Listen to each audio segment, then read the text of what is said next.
الله شيخا ويلكي كدر سراي ويلكاغي كدر سرك قدمنا 8 كن جري او سو ديري امسا 8 كن oo jini oo soo dirtay qaarka dambe quraanka kariimka waxa uu dawo u yahay xanuuno badan culimadana waxa ay sheegaan inta badan bulshadu in ay aadaan xilliyada ay xanuunsan yihiin isbitaallo oo waxa ay ilaaween kalaamkii Alle ee quraanka kariimka ee qofka lagu quraan saari jiray halkani waa xarunta quraan saarka Daaru Taqwa waxa maalin walba yimaada dad badan oo la xanuunsan xanuunadan kala isha sixirka jinka walwalka iyo xanuuno kale waxaana Ilaahay ku caafiyay xaruntan cilaajka Daaru Taqwa dad badan oo lagala soo quustay isbitaallo oo qaarkood qalin lagu sameeyay kuwaas oo xaasidka iskaga dhigeen burooyin jinka oo sujuuday kow maxaa kale kitaabka quraanka ku istaagtay maxaa kale ii sheeg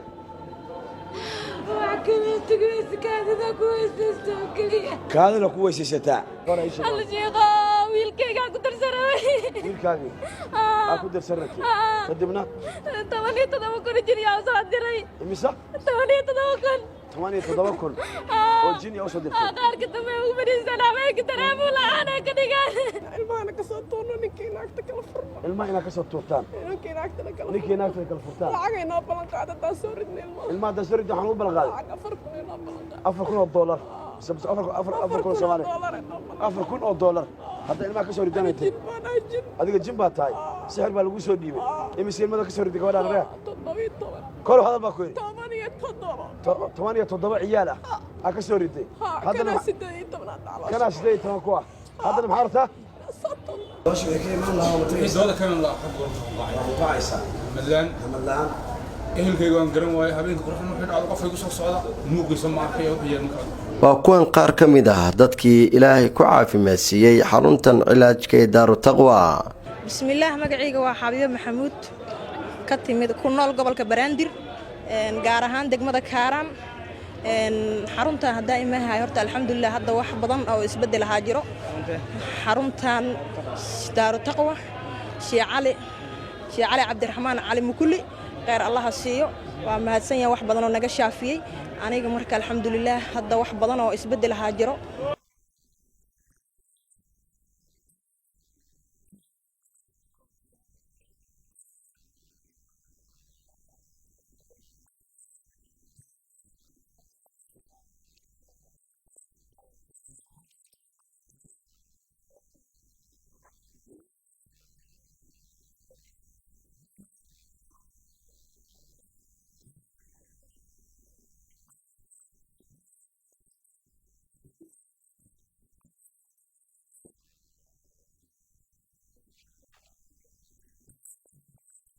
ما شاء الله علاجهم ku caafimaad alxamdulillah ilaahay igu daray aniga caruurteeda isma arki jirin dhowr cilaajaan tagay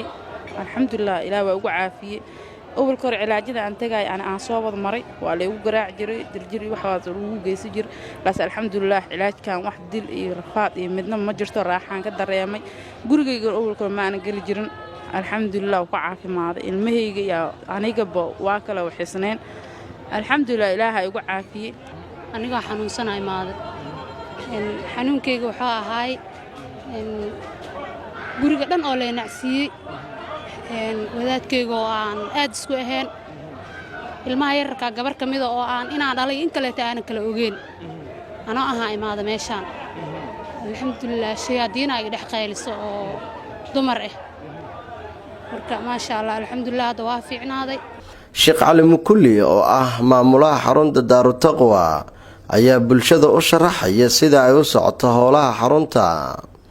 walaalkiin Cali Mukulli biidmillahi baari xaruntan waa xarunta cilaajka Daaru Taqwa sida arkayseen insha Allah howlaheedii ma garanaysaa maalintii ahayd ba sii wadatay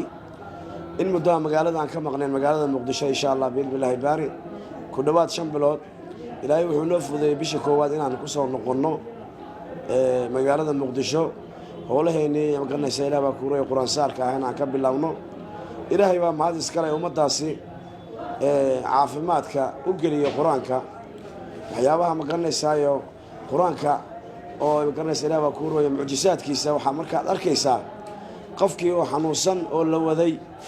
hadal aana lahayn hindhihii taagaya sida qof ruux baxaya ama nafti ka baxaysoo kale sakaraad ku jira ah ayaa xarunta la keenayaa waxaad leedahay qofkan waa qof dhiman rabo mar allaala markuu qur-aankii dhagaysa gaaraan uu maqlo waxaad arkaysaa qofkii oo soo fadhiistay waxaa geliya ta'hiirta ilaahayga boqorka casiiska ahaa wax la waayey dhaqaatiirtay ku daaleen baa ilaahay qur-aankiisa markii la saaro waxay yihiin ma garanaysa ilaahay ka soo saarayo wax jirkiisa ku jira hadduu yahay wax guriga loo geliya hadduu yahay insi hadduu yahay jin hadduu yahay sixir hadduu yahay ilaahayga boqorka casiiska ahaa si dhib yaraan ah ilaahayga noogu soo saaraya boqorka casiiska ah kalaamullah waxyaabaha qofka bilaadanka adduunyadiisa iyo aakhiradiisa ku hagaagaysa ayuu ka mid yahay kitaabka ilaahay qur-aanka ilaahay qofka intuu ku dhaqmo intuu akhristo intuu ku kalsoonaado ayuu ilaahay ku horumarinayaa cabdulaahi maxamed sheekh doon warbaahinta s b c muqdisho aniguse waxaan isticmaalaa samtel isagu ma uu isticmaalo samtel anigu in badan baan samtel ku hadli karaa balse isagu sidaa ma samayn karayo war maahayn run miya waa runtay 24 saacadood waxaan ku hadlaa 2500 oo shilin oo waa bilaashi bishii oo dhanna waxaan ku hadlaa $5 oo kali ah caadi ma aha maxaad mar hore iigu sheegi weyday fikir